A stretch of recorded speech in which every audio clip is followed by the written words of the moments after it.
السلام علیکم ورحمۃ اللہ وبرکاتہ۔ دوستوں، حاضر ہوں میں اپنے چینل یس بی ایم سچی بات میڈیا پر ایک بڑی خبر کے ساتھ۔ ناظرین، چور بتا کر گاؤں والوں نے 3 مسلم نوجوانوں کو پیٹ دیا ہے۔ جی ہاں ناظرین، ان کے گھر والوں کا کہنا ہے کہ سازش کے تحت مار ڈالا گیا ہے۔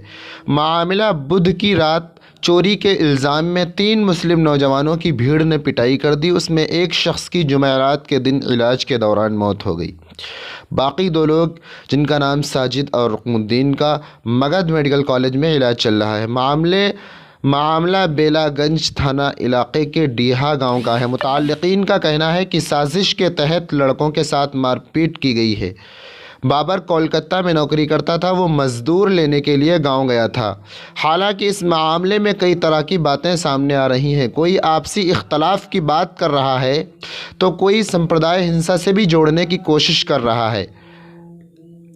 پولیس معاملے کی ہر اینگل سے جانچ کر رہی ہے، ہر طرح سے جانچ کر رہی ہے۔ خاص بات یہ ہے کہ موت سے پہلے بابر نے پولیس آرکشک بلدیو کے مطابق بیان بھی دیا تھا، جس میں اس نے یہ بتایا تھا کہ وہ دیر رات اسکارپیو گاڑی سے گھومنے کے لیے ساجد اور رکن الدین کے ساتھ گیا تھا۔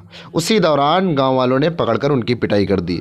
ناظرین، اس خبر سے متعلق آپ کیا کہنا چاہتے ہیں؟ کمنٹ کر کے ضرور بتائیں۔ دین و دنیا سے جڑی تمام خبروں کے لیے کم وقت میں بڑی خبر پانے کے لیے میرے چینل کو سبسکرائب ضرور کر لیں۔ جزاکم اللہ خیرہ۔